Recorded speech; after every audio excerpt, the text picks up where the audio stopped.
The Atacama Desert in South America receives less than 1 millimeter of rain per year. To put that in perspective, that's thinner than a paper clip. Some areas haven't seen a single drop of rain in recorded history. And yet, for over 500 years, entire communities have been pulling their drinking water directly from the air. No pumps, no wells, no pipes running for miles underground. Just a piece of mesh. That should seem impossible, but here's the thing, it's not only possible, it's been proven at scale, on multiple continents, in conditions that engineers would call unworkable. And the part that nobody talks about is this: you can build one yourself for less than the cost of a restaurant meal. But to understand why this works, and why it works so reliably that people stake their lives on it, you have to understand something about the air around you right now. Because the air you're breathing, it's full of water, everywhere, at all times, and most of us have no idea how to reach it. That's about to change.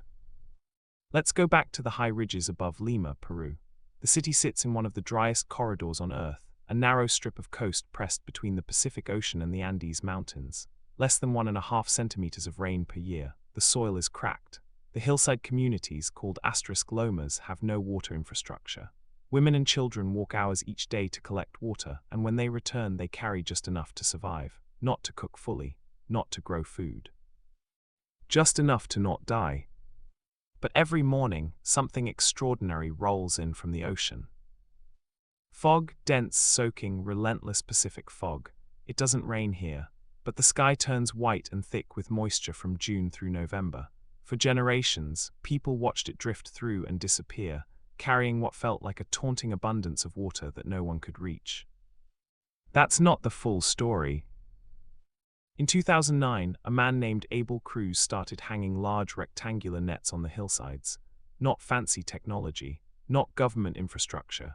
Nets, mesh stretched between two poles angled into the wind, and the fog started filling them, dripping, collecting, flowing down into pipes and pouring into tanks. 7 collectors, 2,271 liters of fresh water, every single day. Communities that once survived on 4 liters of water per person went to 12. Families planted figs, grapevines, and olives in soil that hadn't seen a crop in living memory. One man outside Tacna began raising 1,000 chickens, an entire livelihood, powered entirely by fog. Abel Cruz has since installed over 2,000 of these nets across 8 communities, in Peru, Bolivia, Colombia, and Mexico. All from a piece of mesh facing the wind. But this wasn't Abel Cruz's invention, and here's where the story gets much older and stranger.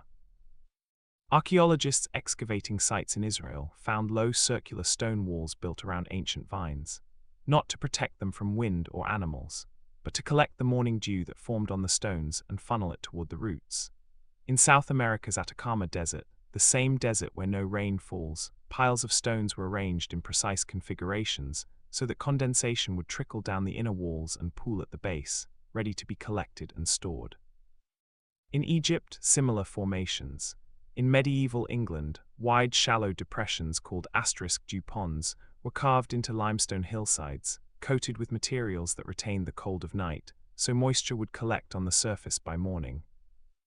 The Inca Empire placed buckets under certain trees, not randomly, but specifically under trees with fine, needle-like leaves, because they had observed that those trees dripped water every morning, even when it hadn't rained. They didn't know the physics, but they understood the pattern. And that pattern is written into every cold glass of water you've ever set on a table on a warm day, when a ring of moisture forms on the outside of the glass that you didn't put there. Here's where the science clicks into place. Air is not empty, it carries water vapor, invisible, gaseous everywhere. How much water the air can hold depends entirely on one thing: temperature. Warm air holds more, cold air holds less. When you warm something up, you increase the air's capacity to carry moisture. When you cool it down, you reduce that capacity. Now imagine pushing warm, moist air against a cool surface. The air near that surface drops in temperature. At a certain point, a very specific temperature, the air simply cannot hold all of its moisture anymore. It hits a threshold, and at that threshold the water vapor doesn't disappear. It becomes liquid, it condenses. That threshold has a name: It's called the dew point asterisk. The dew point is not a fixed temperature. It changes based on how much moisture is in the air. In humid climates, the dew point is high, meaning even modest cooling triggers condensation. In arid regions, it's lower. You have to cool the air more aggressively to reach it. But here's what matters. The dew point always exists. Even in the Sahara, even in the driest places on Earth, the water is always there, waiting. A fog net doesn't create water. It doesn't manufacture anything. It simply intercepts water that is already traveling through the air and gives it a surface to land on. This is the invisible mechanism behind every dewy morning, every fogged-up window, every cloud that forms over a mountain ridge. The air rises, cools, hits the dew point, and the invisible becomes visible.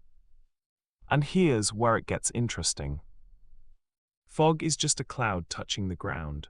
That's the entire difference between fog and a storm cloud altitude. And fog that moves horizontally, carried by coastal or mountain wind, passes through anything that stands in its path, including mesh. Each cubic meter of fog carries between 0.05 and 1 full gram of liquid water. Those aren't rain drops, they're microdroplets, between 1 and 40 micrometers in diameter, invisible to the naked eye, so fine they're carried by the breeze rather than falling under gravity. When that fog moves through a mesh net, those microdroplets collide with the filaments of the mesh. They're too small to bounce off, the surface tension of water grabs them.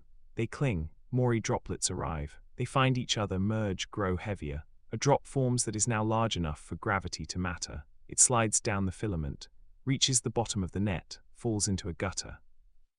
And just like that, water from air. The efficiency of this process depends on one critical design factor: the balance between the mesh being open enough to let wind pass through and dense enough to intercept droplets. If the mesh is too fine, wind pressure pushes the air around the net like a solid wall, and the fog simply bypasses it entirely. If the mesh is too loose, the droplets pass straight through without touching anything. The optimal design, refined through decades of research, is a mesh with filaments roughly the diameter of 3 to 4 human hairs, with openings approximately twice that size. That sweet spot allows maximum airflow while maximizing droplet capture. Studies have measured collection efficiency of up to 66% under ideal wind conditions. But even basic shade cloth, the kind sold at any garden center for under $10, gets the job done. Now let's build one. The materials list is almost insultingly simple.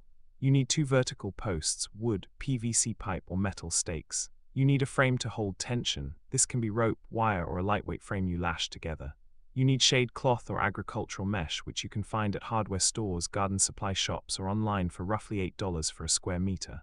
And you need a collection trough, a gutter, a folded piece of tarp, a pipe cut lengthwise. That's it. Step 1, site selection.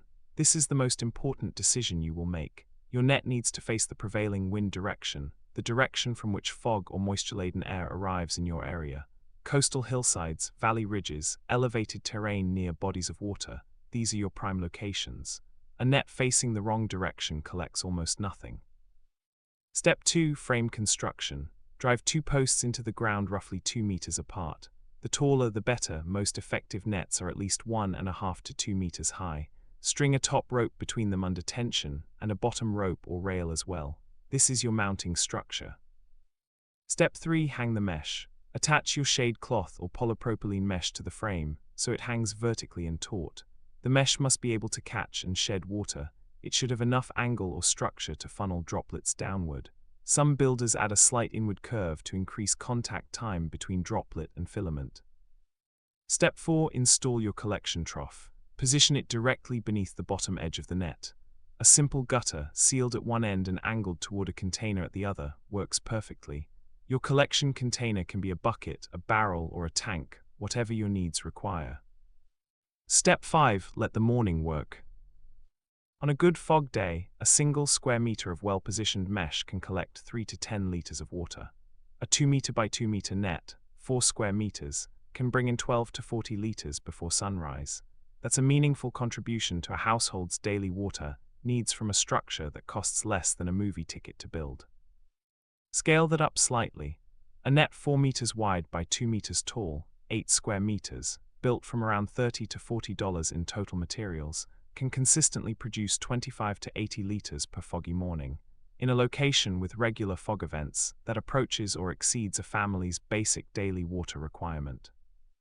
And this changes everything. Because water independence, true structural independence from municipal systems, from trucks, from wells, has historically been the province of the wealthy or the incredibly remote. Fog harvesting doesn't care about either of those. It doesn't require power. It doesn't require maintenance beyond occasional washing. The system is entirely passive. No pump, no moving parts, no ongoing cost. FogQuest, the Canadian non-profit that has operated collection projects worldwide, built a 40 square meter collector in the village of Chungungo, Chile, that ran for a decade.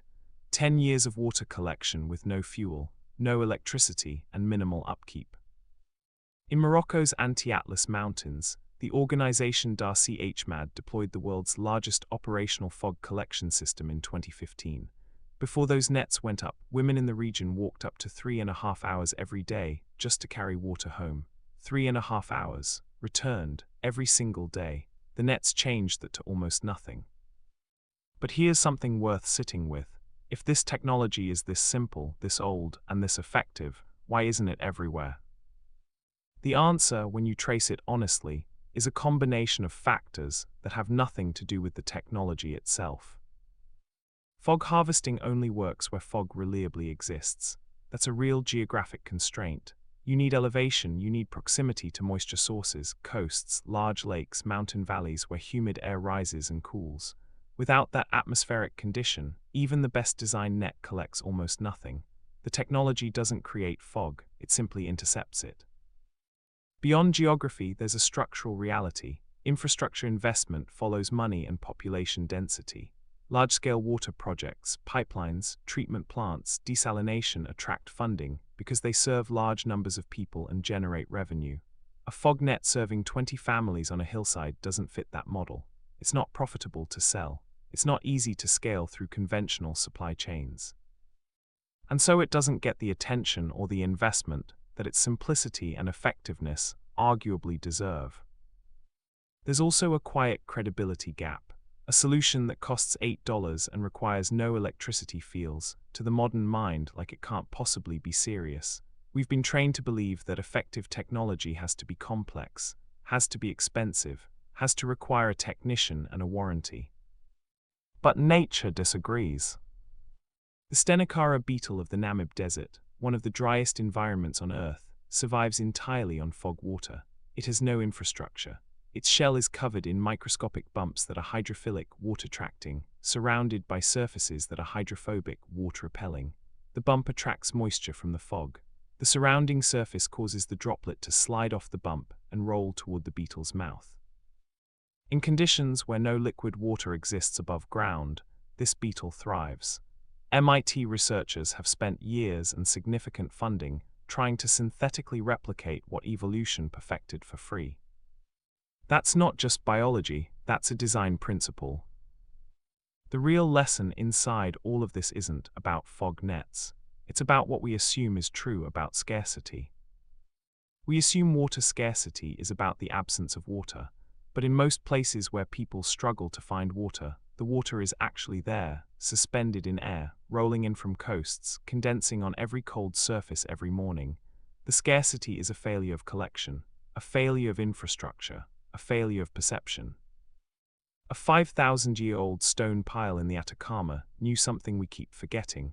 Water is everywhere. You just need a surface for it to land on. So here's the question worth asking. How many other problems that feel enormous are actually waiting for an $8 solution? This is just one of many systems hiding in plain sight, and most of them are far older and far simpler than anyone wants to admit.